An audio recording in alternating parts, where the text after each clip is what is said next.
इस समय ऐसा लगता है कि शायद मोदी ऐसा नेता है, 9 साल प्रधानमंत्री रहने के बाद भी उनका पॉपुलैरिटी रेटिंग्स 70% से ज्यादा है।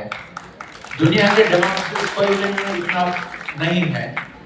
और 2024 जनरल इलेक्शन का अभी कैंपेन बीजेपी वाले शुरू कर चुके हैं। अभी अपोजिशन वाले अभी करने प्रधानमंत्री कौन बनेगा और उसी विषय पे चर्चा हो रहा है। अगर ये लोग सब मिलके बीजेपी को डायरेक्ट फाइट देंगे या नहीं दे पाएंगे, ये देखना पड़ेगा।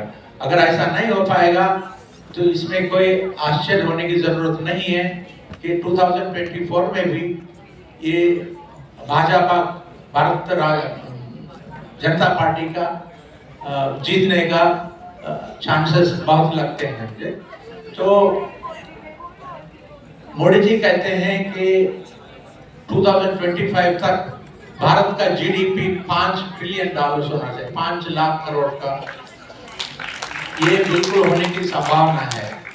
अब भारत के और एक गर्व का विषय ये है कि कम से कम 200 मेंबर्स ऑफ पार्लियामेंट हैं सारी दुनिया के पार्लियामेंट्स में, जो जिनके माता पिता या परदादा ने भारत से गए थे, लेकिन वहाँ ये लोग नेता बन के वहाँ के पार्लियामेंट्स में 200 एमपीज हैं कम से कम 25 देशों में, और 15 देशों में प्रेसिडेंट्स और प्राइम मिनिस्टर्स भी हैं। यूरोप में पोर्चुगल, इंग्लैंड, स्कॉटलैंड, ये सब भारतवासी मतलब इंडियन ऑरिजिन डायस्पोरा है। तो कहने का मतलब ये है कि भारत में ही पहचाने गए, भारत के ओरिजिन लोग विदेशों में भी अच्छा काम करके दिखा रहे हैं, और ये भी हमारे लिए गर्व की बात है। तो मुझे बिल्कुल आशा है अगले 10-15 साल में हम चाइना का सुप्रीमेसी को चैलेंज कर पाएंगे, और हमारा देश थर्ड लार्जेस्ट जीडीपी वाला देश बनने वाला है। सिर्फ चाइना और अमेरिका हमारे आगे रहेंगे। मैं आशा करता हूँ हमारे लाइफ स्पैन में कम से कम 25-30 साल में अब ये दोनों मुल्कों को भी ओवरटेक करेंगे, ये आशा करता हूँ। Thank you.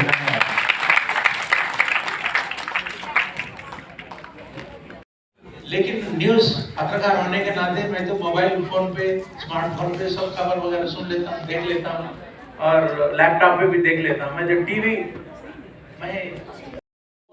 टीवी क्रू के रूप में वहां गए थे, हालांकि उनके पास जो कैमरा था बहुत पुराना था, उस बहाने से वो दोनों शख्सों के पास गए हैं, और इसलिए एक पिस्तौल लेके उसने उड़ाया था। शायद आप लोग देखे होंगे।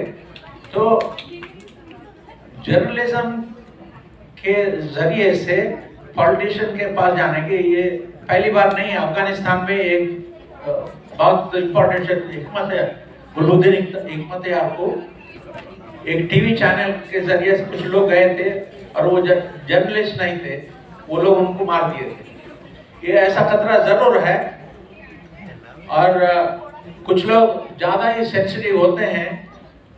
ये खास करके जयललिता जब वो चीफ मिनिस्टर थी, 100 से ज्यादा केसेस कोई कार्टून इसके ऊपर, और हिंदू अखबार जो इंटरनेशनली फेमस न्यूज़पेपर है, उसने कोई एडिटोरियल में कोई क्रिटिसिज्म किया था जयललिता का कोई पॉलिसी का, उसके बारे में तो उसको जेल कराने की कोशिश की थी। ममता बनर्जी भी एक कार्टून किसी ने व्हाट्सएप पे फॉरवर्ड किया था, उसको लेकर बेचारा एक जादवपुर यूनिवर्सिटी का प्रोफेसर है, उनको जेल में बिठाया। ये बहुत बुरी बात है, ऐसा बिल्कुल नहीं होना चाहिए, क्योंकि डेमोक्रेसी सही तरीके से चलाना है तो क्रिटिसिज्म की बहुत जरूरत होती है। जब क्रिटिसिज्म नहीं होता है तो फिर जो भी कुर्सी में बैठता है, जो मन चाहे वो डिक्टेटर जैसा बन के चलाता है। तो हम देख रहे हैं ऐसे मुल्क कुछ है दुनिया में, वहाँ का डिक्टेटरशिप कब तक चलेगा, कैसा चलेगा, अब देखा जाएगा। लेकिन भारत एक डेमोक्रेसी है। यहाँ के पॉलिटिकल लीडरशिप को और ब्यूरोक्रेसी को मैं अपील करना चाहता हूँ कि क्रिटिसिज्म जो आता है वो वेल इंटेंशन्ड होता है, उसको बुरा नहीं समझना चाहिए। ये आपके माध्यम से मैं रिक्वेस्ट करना चाहता हूँ, ये लोग इतना सेंसिटिव नहीं होना चाहिए और उनको कोई निर्णय लेने का अधिकार जितना है उसको क्रिटिसाइज करने के लिए पत्रकारों को भी उतना ही अधिकार है। Thank you. बहुत बहुत धन्यवाद सर। समय की कमी के चलते हम अब और प्रश्न नहीं ले सकते हैं। मैं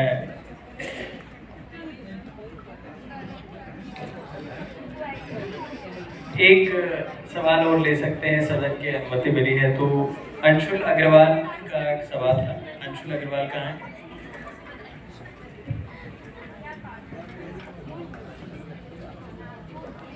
मेरा नाम अंशुल अग्रवाल है, मैं रैनेश्वर यूनिवर्सिटी से हूँ। सर मेरा सवाल है, सर आपने अभी अपने स्पीच में बोला कि मोदी जी ने $5 ट्रिलियन जीडीपी के लिए एक पैकेज मतलब किया कि 2025 तक जो जीडीपी है वो $5 ट्रिलियन हो जाएगा। बट सर अभी अगर हम देखें अपनी करेंसी की वैल्यू डॉलर से, तो वो सर अभी तकरीबन 81 रुपीज चल रही है और वो कहीं ना कहीं गिर रही है। तो सर कैसे हम ये विजन को ले सकते हैं कि अब 2025 तक ये हो जाएंगे? और सर अभी पाकिस्तान में क्राइसिस चल रही है, श्रीलंका में क्राइसिस चल रही है, तो क्या हम भी इस क्राइसिस की चपेट में आ रहे हैं कहीं ना कहीं, क्योंकि हमारी करेंसी डाउनफॉल हो रही है? एंड क्या सर हमारी मीडिया को इन सब इकोनॉमिक प्रॉब्लम्स पर फोकस करना चाहिए या फिर जो पॉलिटिक्स चल रही है इसको सिर्फ फोकस करना चाहिए? नहीं, बिल्कुल इकोनॉमिक पॉलिटिक्स के ऊपर फोकस जरूर करना चाहिए।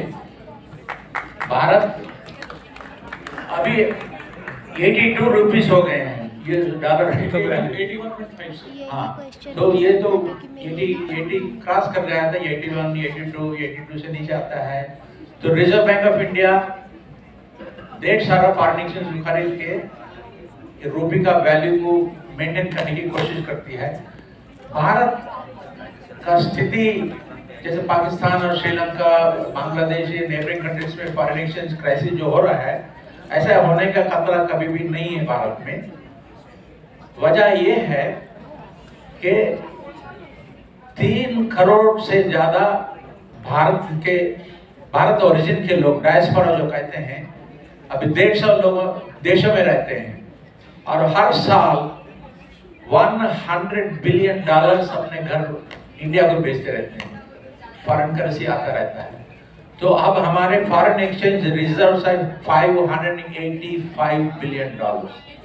ठीक है, तो हमारा जीडीपी बढ़ता जाएगा।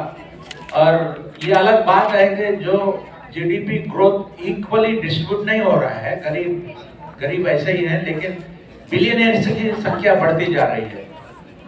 और मुकेश अंबानी और अडानी ये लोग दुनिया के सबसे रिचेस्ट लोगों में हैं, एशिया के रिचेस्ट लोगों में हैं। लेकिन एक आर्टिकल न्यूयॉर्क में ऑनलाइन ये आया था, तो हाँ, उसके बाद अडानी का टोटल रिजर्व मतलब वर्थ जो है बिल्कुल गिर गया था। I think it's now barely $60 billion or something like that। तो ये इक्वल डिस्ट्रीब्यूशन, सही डिस्ट्रीब्यूशन नहीं हो रहा है कि वेल्थ तो जरूर बढ़ रहा है। लेकिन मैं ये कहना चाहूंगा कि भारत का एजुकेशन सिस्टम सही नहीं है। सही बात। मेरे